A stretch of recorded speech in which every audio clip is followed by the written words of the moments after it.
All right. First of all, we got to give a big shout out to Chicago. Happy birthday to the Shy. All right. We all getting down like that. And then today we're going to talk about something that's kind of near and dear to the three of us, as we will talk a little bit about this journey, but it's really going to be about the growing number of Black men who are leaving traditional religion to go towards spirituality. So think about that for a second. We'll be right back.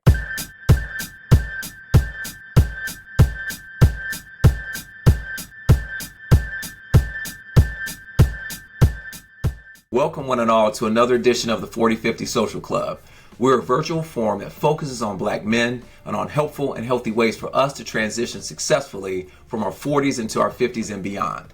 We aim to do this by presenting about a wide variety of topics, from health, wealth, and spirituality, to relationships, to our professional lives and continuing aspirations, to quite simply and honestly just being a great human.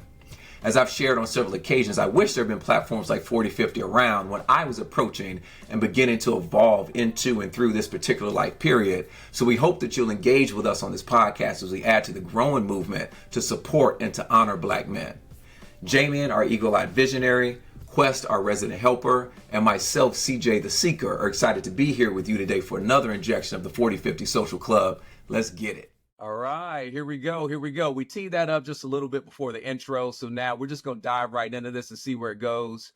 So I guess the first question for us is, for both of you guys, and maybe I'll start with you, Quest, like, how were you raised when it comes to religion and the church? Me, early on, Baptist. You would think it was Southern Baptist, the way I...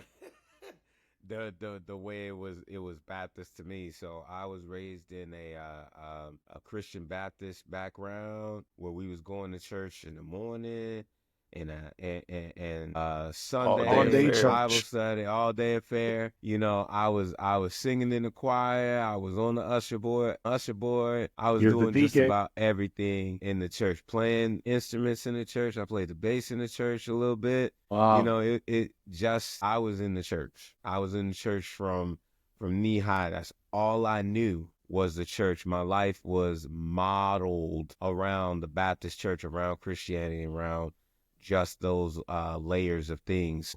You would catch me in the city of Chicago all over. At one point in time, singing with choirs like the Soul Children, Wow. Okay. Walter Hawkins and them. We sung with them. The choir that I was with, we were singing with them. We was going all over Chicago, just singing at different big events and things like that. It was huge for a nice long while. Then after that, I think it didn't stop for me. When I got older, I moved to Virginia, and when I got in my first marriage, I was actually a choir director at my then wife's church.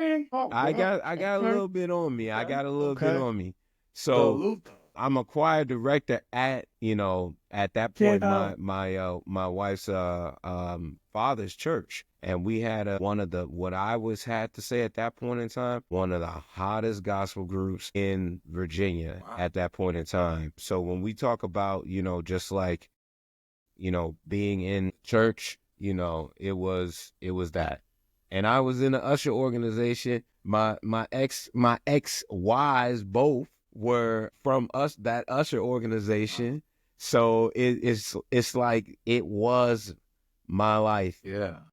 Interesting. And so I know you're not necessarily in the same place now that you were. We're going to hop into that in a second. But Jamie, let's go to you now. Talk to us. How were you raised when it comes to religion and the church? I feel like I've been in every part of Christianity. I was raised Presbyterian by my grandparents, raised with my grandparents who started off Presbyterian. And that was an interesting experience, but it was different, to say the least. And then I remember transitioning with my mom. We went to a Pentecostal church. So it was like I went from Presbyterian all the way on one extreme to Pentecostal on the other extreme, and learning how to speak in tongues, and all this stuff, and all day church. And, if you do these things, you go on the hell, and if you don't do these things, all that. And then soccer, man, I was a soccer player, and my public school didn't have a soccer program, so I had to go to a private school, and the private school I went to was Catholic. So, Hail Mary, full of grace, all that. Like, I learned all that, man. So I'm like, by the time I got to college, I was confused. Just like I had been exposed to all these different sects of religion, and each one of them has their pros and cons. And so I found myself reaching the point in life where I was like, well, I don't really want to be a part of any denomination. I kind of took pieces of each one of them to apply it to me and what I thought was healthy for me. So that's kind of been my evolution with religion. And man, religion, I've been hurt in religion, Wow. in the institution of religion, at a very young age, and just understanding like, they say ain't nothing like church hurt. That's real. And my family has been exposed to all of it. So just, yeah, that's been my experience. Okay. Okay. Wow. And again, another one of these. We got to get a lot deeper into that. Yeah. I'll share real quick a little Yeah, bit of yeah. my journey in that sense too, and then I'll stop and then we'll kind of get into it a little bit more so the rest of us can get that floor. But raised coming up when I was really, really young, Baptist church, family. Mom grew up on the west side. My dad grew up on the south side. We lived on the south side. We went to Mount Pisgah, right down there hmm on King Drive. And it hmm wasn't long, but I still remember being in the sanctuary. Like I remember being in, I remember all the energy of it. And then when it came to elementary school, though, going into kindergarten, my mom sent me to Holy Angels. Catholic school, still there on the south side. But one of the things there, you didn't have to be Catholic, but you had to go to mass. And you had to go every Sunday. You had to go. They had like an 8 a.m., a 9 a.m., a 10 a.m. service, whatever. They got you in and out. You had to go. Like they took attendance. And if you didn't show, there was something that happened to you the next day when you came in.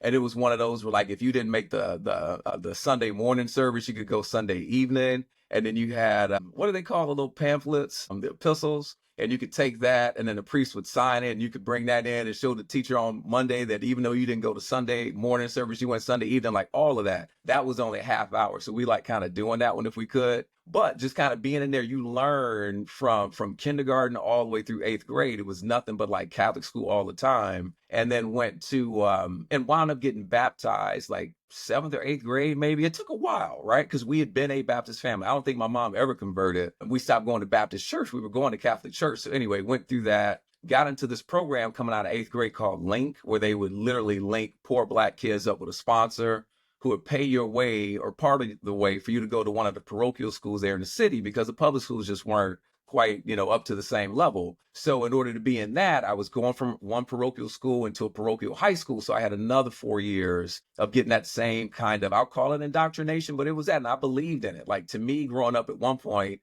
to be Catholic was synonymous with being Christian because that's all I was around. And then it was at some point in my senior year of high school is when I think that real questioning part of me started to come out. I'm going to get into that for you all before I do the same myself. But whoever, Jay, let's go back to you then for this one. Like when did you really start to question things, and then where did that ultimately lead you? Yeah, man, I think it had to be in high school. Like, cause I was going to Catholic school, playing soccer there, but still going to Pentecostal church. And then, man, it was like this whole infidelity situation that happened in the church. And it was like, it impacted me in ways where I was like, man, I'm up here listening to this man and he's teaching me all these things about my relationship with a higher power. And I got deep in Christ. I got deep into the religion. And it was, that's when I really knew God was a parent and a part of my life. But this thing happened and it caused me to question everything. It's like we put so much time and energy into one human being when that human being is frail and, it's just like anybody else. Like it kind of like tore something away from the fabric of my religion. And I was just like, what is this? And it just caused me to question a lot of things. Not to question maybe the things that I've learned, but it caused me to question my connection to an institution that was being led by a human. Mm, mm. It took some repair. Like I was in college freshman year, sophomore year. It took some repair because like I stopped going to church for a while, and because I was hurt, man. I was like I was in pain. I was crying because I felt like somebody let me down. And so it took me a minute now to come back to it in a healthy way. And that's when I started to question it. Like, why am I putting so much time and effort into this one person when I shouldn't be? You Wow. know? So that was my experience, you know, and just I think also too just meeting other people that have similar stories Mm, mm. or church hurt, church pain, and I'm just like it just caused me to question all of it. Okay. Thank you for sharing that. Quest, how about you? Yeah, man. Quest on the quest. I think when I look back at it, it definitely was probably right before high school, actually.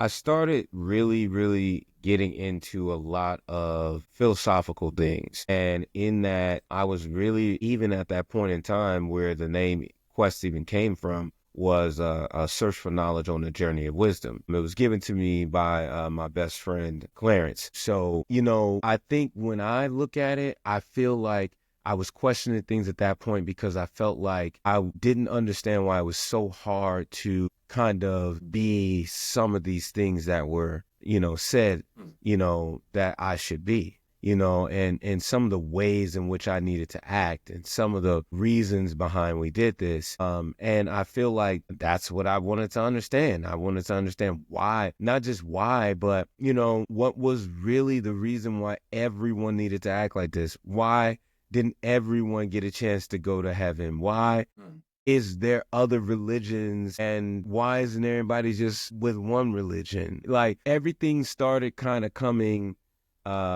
at that point in time to a point where I was really, really questioning, just everything. And at that point, when you're young like that, you might not do a lot of digging, but when something kind of is thought provoking for you, you start, getting into that digging and getting into trying to find. By the time I had got to college, my first elective that I decided to take, it really wasn't an elective because I was, going down a path of a philosophy, but I switched it up and went down a path of psychology, which I still had to take Religion 100.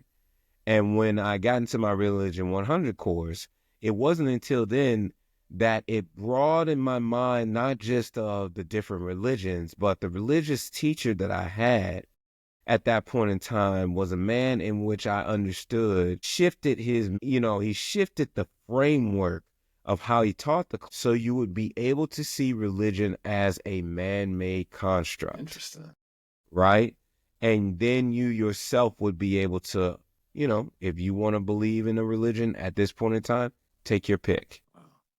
Right? So, but he gave an overall of some of the top religions in the world, right? Not just, but the ones that people are deeply ingrained in, faith, war, all that. You name the other categories that are bonding with religion, and he gave that all in one course. So when he gave that all in one course, it even made me think even more. Like now this is a system. It's not just something that I'm pinning my heart and faith on. It is a system. It is something that has been used for an array of different reasons that are outside the original reason.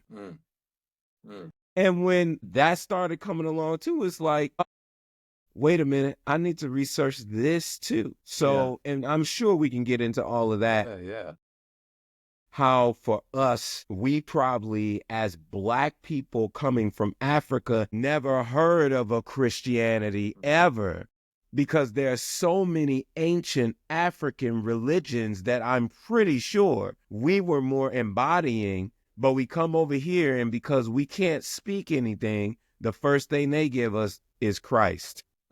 Wow. Yeah. Okay. I'm just saying. Okay. I'm just saying, right? Okay. Yeah. So not, and not just going off a tangent there. I want everyone to understand that from me, I feel like we can take away from all religions. You can. Sure. You can, because that course allowed me to understand that. Like I literally take from all religions and love and embody a lot of the values, right? The values and principles that can be taught. And in a lot of ways, I don't see it any different than emotional and mental comprehension and awareness.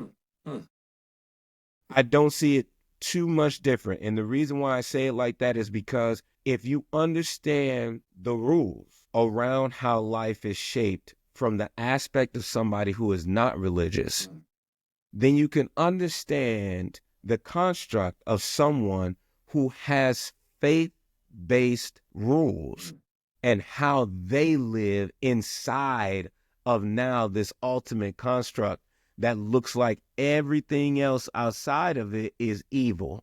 That's interesting. Yeah, That's yeah, yeah. interesting. I'm just saying it like that because, you know, when you even look at the religions and look at how they describe the other religions in their religious books, you can get a sense of, wait a minute, but why are we doing this? Why are we having this war? Why is everything like this? Why can't I focus solely on God here? Yeah. Why did that have to happen for this to be manifested? And don't get me wrong, like I said, there are people who can explain this for us and probably pretty much put it in grand detail. I just feel in a lot of ways, when I look at what it has done to us, some of it has not been so much of a blessing. Interesting. Okay. I definitely want, I want to put a pin in that because I got something I want to come back to, but I want to hear what you thinking, CJ. Like, what are your thoughts, man? Yeah, man. This is a topic I feel like I can go on and on about. So for me, Yeah. I think I accepted what was there just because it was, and not necessarily because I believed fully, but I hadn't really been presented with anything else. So I think I came up understanding there was something bigger than me. And there's a lot that gets into that, just dad passing away young, having this spiritual connection in some other ways. So I always felt like there was something much bigger. That I could identify, and whatever I was identifying, though, always felt a little bit different from what I was taught God is. You know, it just, in the pit of my stomach, I felt something that didn't quite mesh with the skin that was given to me that I was supposed to see God through. And so my senior year of high school, there was this priest, this Link program. This priest who was running the program, and he and I were having a conversation because this guy that I had known from elementary school, probably since like first or second grade, known him through high school because he was in Link too. He decided that year to convert from being a Catholic, from being a Christian to the Nation of Islam. And I'd known this guy his whole life, like great guy to me. I never had an issue with the Nation of Islam. But I looked at this priest who I really trusted. I was like, all right, so give me, what do you think is going to happen to this man when he passes away? Like, what's going to happen? Because I knew what I had been taught, but I was hoping that this man that I respected wasn't going to say what I thought the real answer was supposed to be. And when I asked him, he was like, well, he's going to hell. And in that moment, I just knew. I was like, I'm sorry. That is not the God that I worship. Yeah. I don't know exactly what that means, but I know that I can't follow this. If that's what this is about, I can't follow this. And so I started describing myself as a non-practicing Catholic, you know, because that was all I knew. So I went off to college, kind of having this thing, never connected to my spirituality, let alone my religion when I was in college. Like it was always a part of me, but it wasn't something I was very conscious of, like trying to create a relationship with. And it wasn't until afterwards when I started working at Kenyon, because that was the first time. Here I am in the middle of nowhere. I was in the middle of nowhere when I was in college, but I was a student, so I had access to the student experience. Working in an environment like that when I moved to Gambier and there's not a whole lot around, if I wasn't hanging out with students, which I probably shouldn't have been doing, I was essentially by myself. And it allowed like all those things that have been building up for years were just coming through, and I couldn't run from them anymore. Like they were right at the surface for me to have to deal with. And one of those involved spirituality, man, just knowing that I felt strongly that there was something out there. And this goes back to a traumatic incident for me when I was much younger, felt like, and again, I'll get into that experience at some point, but I remember feeling in that experience, what saved me was this force, this feeling that kind of came into me and helped me to relax and calm down in that moment, which I really felt kind of saved my life. So again, when I talk about knowing that there was something there, I have known since age 12 that something existed. I couldn't tell you what it was, but all I did know is that everything I was bumping up against that was supposed to be teaching me about it was always fell a little bit short. So I finally got, and so this is getting to that next part. It's like, where has that led you? And again, that's way far away from what I'm about to say right now, but this is where it really started to me when I finally had the bravery, when I finally had the courage to say, I know what I was taught. I know that I was taught the way to God is through Jesus Christ. And I had this feeling one day, I was like, you know what?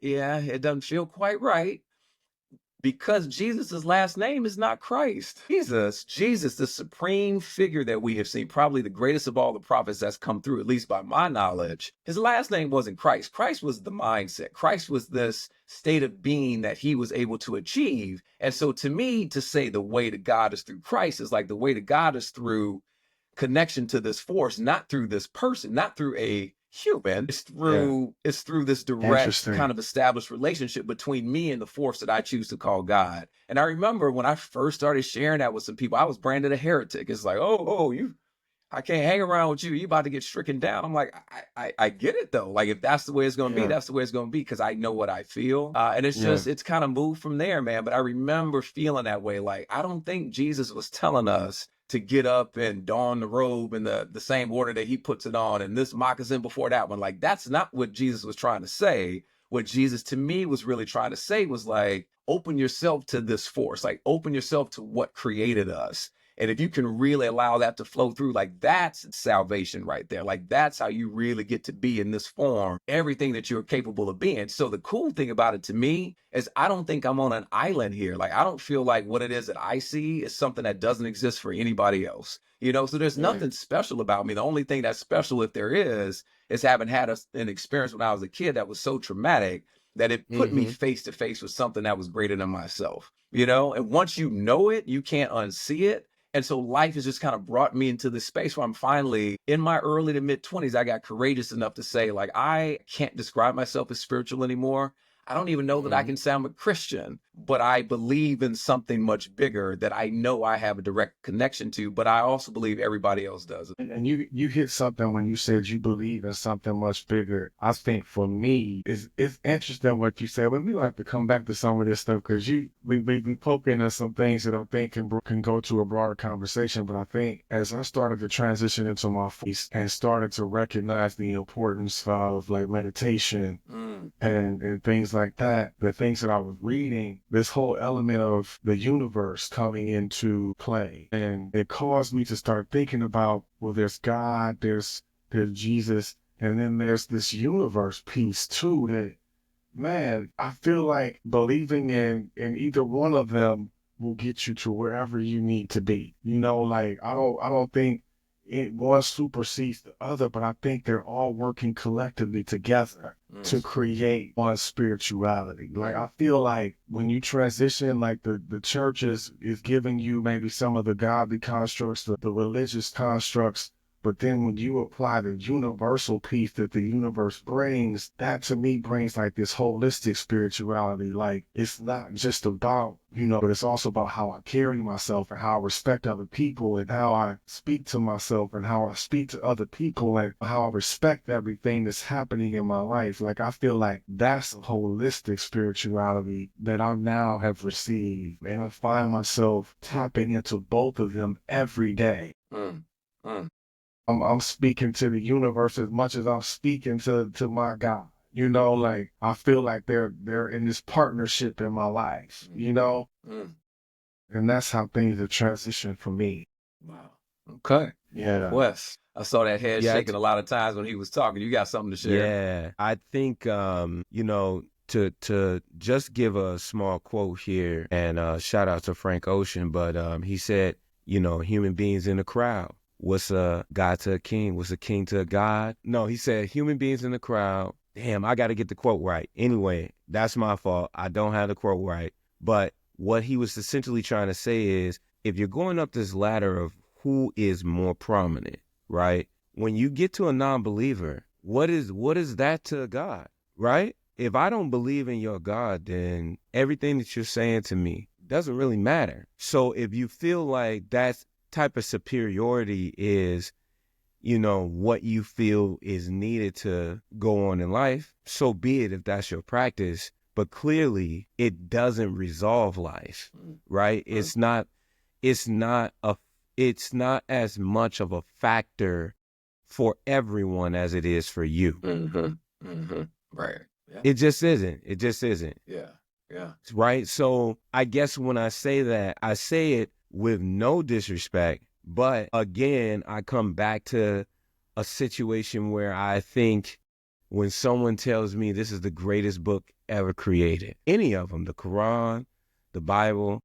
If someone comes and tells me that an acronym for Bible means basic instructions before leaving the earth, right? All these things that we can collectively come at with the different religions and what they kind of mean to the trajectory of us being here. I can sit here and just in some ways, to the other point I feel that Jay is kind of bringing together, I could say all of that doesn't even mean nothing to the universe. You know, I'm seeing galaxies pouring themselves into each other. And what you supposed to tell me about that? Right? I'm supposed to just understand that that is just a phenomenon that God has graced us with? Sure. Right? But what I'm saying is, to the actuality of what we believe in some of our religions, we are the only ones here. And for me, I can't believe that. I cannot believe that with anything that I am. I can't believe it. Again, I'll go back to what I just said. There are galaxies that are pouring themselves into other galaxies, pouring like somebody doing this, pouring themselves. And again, I could go as deep as anybody wants to right here, right? And say, well, they're showing you those pictures. You didn't really see it with your eyes. You're seeing what they showed you. Okay, whatever you want to believe at this point in time. That goes back to what I just said. What's a God to a non-believer? If you don't believe in anything, then whatever. Yeah. Right? Yeah. It's whatever. I think you're touching on too is, and again, we get into this a lot, like the idea, there are three things: frequency, resonance, and vibration, right? Mm-hmm. And what you're talking about is like whatever frequency you vibe with, whatever resonates with you, like that's what you're called to do. That's what you're called to be. That's emblematic of what your unique connection to that one source is. You know what I mean? Whether you believe in it or not, being a disbeliever is believing in nothing. You know what I mean? Like you are expressing a belief in there not being anything. So like you believe in something. And to me, I would look and say, for wherever that person is along their lives trajectory, essentially meaning I'm laying bare that I believe in reincarnation. Wherever that person is along that path, being an absolute non-believer, which again is belief in something, like that is exactly what they are called to be for right now. That's what they need in order to get to wherever it is we're ultimately trying to go. And none of us know for sure until we're there, you know what I mean? Whenever that is, but like everybody believes in something. Whatever that thing is that you believe in, all roads, all paths lead back to the one. There's only one. There's only one. I'll get into that at some point too, but I really firmly believe there's only one. Nothing can exist outside of what we've come from. There's only one. There's only one thing. There's only one thing that's out there, form and no form, that exists. That's it. Everything else is a derivation of that. So wherever you are along the continuum, we're all on a path that's leading us to the exact same place. You know? I never And so trying forget to fight with others over, land. well, you think this and I think that, and mine is better than yours. No, okay. If that's what you want to think, that's where you are right now. I'll respect that. That's where you are. It's not going to keep me from living the way I want to live. But, you do you. Maybe I was that way in another lifetime as well. You know what I mean? Like, it's just, it is what it is. Yeah. And just to back up, that quote is, human beings in a mob. What's a mob to a king? What's a king to a god? What's a god to a non-believer that doesn't believe in anything? So and to your point just now, Chris, I get you, right? Because we are all in some ways going to come to whatever enlightenment we're going to have. Even my friends that are still very heavy in the Baptist church, the same way that they were, have come to still an enlightenment even in that instance that they're in. So I'm with you. Yeah. And what's hard is like, it's easy for me to give people that grace to be who you are, to be what you are, believe what you want to believe. What's hard is when there are others who don't give you the same. There's nothing you can do about it, so I can't dwell on it, but not dwelling on it doesn't mean it's not something that has been across to bear at certain points. So I have to ask this question, as you talked about our whole evolution with religion and spirituality and how it continues. What's your preference? I myself right here will stand on my own business. And I believe that that's what we have to do if we believe in something. I believe that there is some sort of spiritual presence for all things living and all things created. I believe that. I don't have a name for it. I won't call it, but I know that I'm part of it. And therefore, I have a power of control that allows for me to alter my life in any way that I see fit, because the reason and point of life is choice. This existence, I believe we live in, this planet, is a planet of choice. There may be another planet out there that is operated off of something totally different. But for me, this planet is operated off choice, because once I stop making them, things are made for me. That's not time, that's choice. Once I decide to make one, it is other things that come with that I have to agree with. And if I don't agree with it, it's going to happen because I agree with that choice that I made. And therefore, I believe I have the spirituality, I have the direct connection, I have the mental comprehension. I seek to learn more from all religions and from all people, from all sciences, from all aspects of life. And therefore, it allows for me to connect with that source more. And I stand on that business because of the simple fact that it doesn't take me away from the values and principles that I can learn from anything. Yeah. It allows me to align myself with making a decision on how I will carry myself after I accept if I'm going to learn that or not. Yeah. Because it's choice. For me, it's a choice-driven situation. Okay. Wow.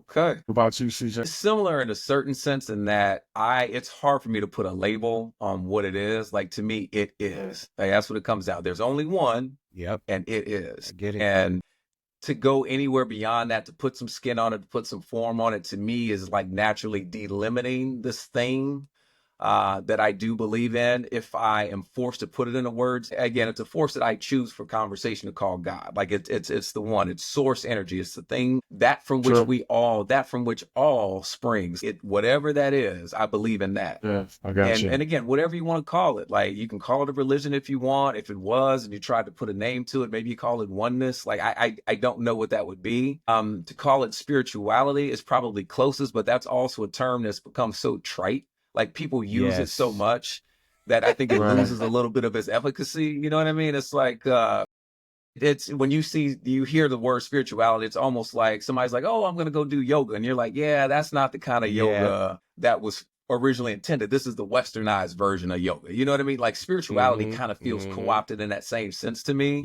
So I try sometimes not to use it. But again, for sake of conversation, I'll say, it's something in the realm of spirituality, maybe call it energy, whatever you want to say, like that's where I am. And I'm comfortable with that. And it was interesting hearing Quest talk about something because I love going around to different churches and temples, whatever it is. I enjoy going and communing with people who are united in their admiration, their reverence of something much bigger than them. I love going just to connect to that. Even if at the end of the day, whoever's there in the pulpit is going to say something I don't really agree with, I can still be there and be there and like both feed off and add to this energy that is in there like that. And I love to do that. Although I will say there's always been that part of me that felt like, I don't know that I found my forever home in that sense. Like I always feel like I'm a guest wherever I go.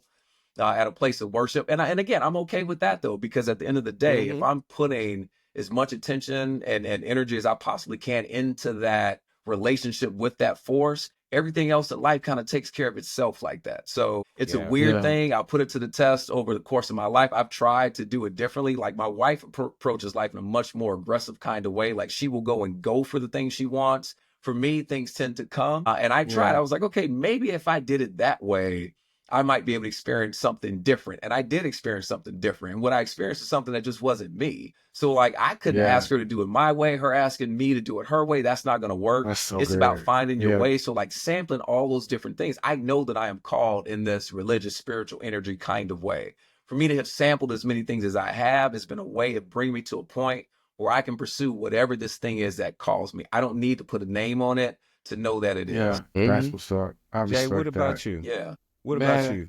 man, I've been thinking, I love this conversation and it's so layered, but I can't help but think about this one time in my life, man. I was going to a Pentecostal church, and I was leaving church, man, and I was walking with my mom, and something that happened at church. It was a very spirit-filled church session that we had, and this guy walks past me.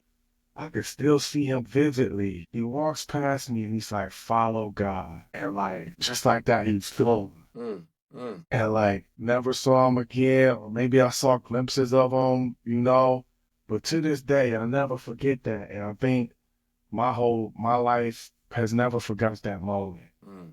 Because it left such an imprint on my life where I'm like, I seek God, I follow God, I seek Him, I seek the relationship, understanding more about the Bible and the things. I seek God, and I also respect all religions, and I respect universe, and I also recognize that God is in me, so, I definitely am a believer, and I respect everything. And I learn from every religion. I learn from, people who are atheists. Like I'm saying, like, I'm a true lover of people. It's not about following God, and I'm still continue to seek Him on a daily basis, and probably even more so now. Mm. So getting up close and personal, learning my Bible and all those pieces have been just important for me. Oh, that's my journey, and like I said, I respect it all. Mhm. But Yeah. that's just where I am. Wow. Yeah, that's what's up. That's it. I definitely respect the journey, and for everyone, I have been in some ways through so much, I feel, when it comes around the realm of Christianity from a Baptist standpoint in the Black church. And I think being impressionable at younger ages and not having that mental comprehension to understand exactly what is going on, probably shaped a lot of that, right? When you think about some of the individuals that may have been stealing money from the church, whether it been the pastor or the deacon or however that, was going, you look at it at that and this looks like a scandal. It looks like all of this and whatever like that. And yeah, it is, but why, right? Because this person is human, because this person has, something else that they needed to do, and they figured that they could do this and probably come back here and pay that off and nobody even know, or whatever. Or the person is just evil and they didn't want to, it's diabolical at this point in time. They wanted to cash in or whatever, because guess what? People are cashing in on the church or whatever, however you look at that. I think it is so many humanistic things that are involved in religion that says there probably shouldn't be this much humanistic thing going on. And so when you bind the two, you get things that we look at, right? This preacher was sleeping with the people in the choir, or to, a lot of the Catholic situations are with young boys or whatever like that. But I just look at that stuff and I say, well, these people had this going on in their mind without the religion. They use the religion as a vehicle. And that's where I stand firm to say religion is man-made, because it continues to be used for ways to harm humans when it was set up to be used to help humans. And I don't know about that. People keep asking the question, why would God allow for us to die like this? Why are people in the Ukraine and all these other places dying like this? LA, they died in those fires. Some people did. The plane, they died. Why do we die? Right? Well, who is this God that tells us and shows us that we are only here for a matter of time and instantly takes our life? What kind of love is that for me? All of these questions that people have, that in some ways, it's like a lot of times people say in the Christian realm, it's beyond us, right? But that's the point. The point that I feel is even that instance is beyond the religion, The religion is still not going to give you a perfect answer to this question. Right. And that's not a right or wrong to what the religion. What I'm simply saying is that you have to find your peace in whatever you do, you do, because it's not going to always be the reason. Yes, I got into this because of the simple fact that when I came into the church, things started changing for me. My life started going in a different direction. It became, well, that's why you did it, right? My reason for stepping out could be almost the same, to be honest. Things start looking well. I think I can handle it. I'm going to go ahead and head out. It doesn't have to be different. It's you. And that was the reason why I felt that I could be good without organized religion. Yeah. Again, coming back to choice, it's still me. The Bible still speaks about a choice all the time. All the time. You read the Quran, it speaks on choice all the time. Decisions being made. So I think, for me, you take all of it. Give me it all. Let me now choose. All right. Ooh, that was This a lot. was a good one. Yeah. That was a lot. I know we can't post all of this, but wow. Yeah. Hey, you can post what you want. No, we're not going to. That's the thing. I feel the thing is that I'm going to stand on my business all day. And I feel like us in this podcast, I think that's one thing that we got to understand, that we going to say things. It's not going to be what everybody likes. And really, I don't care. And I feel like it's not from a place of disrespect. It's just the fact that we all have the things that we stand firm on. And hey, people going to be in the comments. They going to say what they feel. They going to say how they like. They going to say, give you feedback and everything like that. I'm going to take it. I'm going to take it. I'm going to understand what I need to understand, just like you all are. And we're going to keep going because, hey, this is what we're doing this for. Yeah. We're doing this to see if someone has an option that they want to take away from this. You know what I'm saying? Do you? That's interesting, because then I guess you get to like, what is the point of what we're doing here? And I think maybe we talked ourselves to that place, which is at the end of the day, you got three people who, for better or for worse, because we don't know, this is just what we believe. That's the nature of faith. But what we're trying to say to those who are in or nearing this same age, you're probably going to have, if you haven't already, you're probably going to have that come to Jesus moment about you and how you were created. And all we're trying to say is find your way. Find your way. Choose your way. Choose your way, whatever it looks like. Choose your way. Choose it. Stand on your business. Make a decision. Just make one. It can be gray, but make that decision and say, it's going to be great. I get you. Wow. Okay. Thank y'all. This has been another great one. Appreciate it. Y'all. Yeah, thank y'all. This was a good one. We appreciate y'all joining us again for another episode of 4050 Social Club. We look forward to seeing you on the next one. Y'all take care of yourselves. Peace. And that's a wrap on another successful and penetrating episode of the 4050 Social Club. We're obviously so glad you joined, and we hope that you found something healthy, affirming, and powerful in today's content. Please help support this movement by liking this video and following us on Instagram and YouTube at 4050.socialclub. We'll see you again next week, same time, same channel, as you work with us in this growing and important community to make these the best years of your best life. Till then.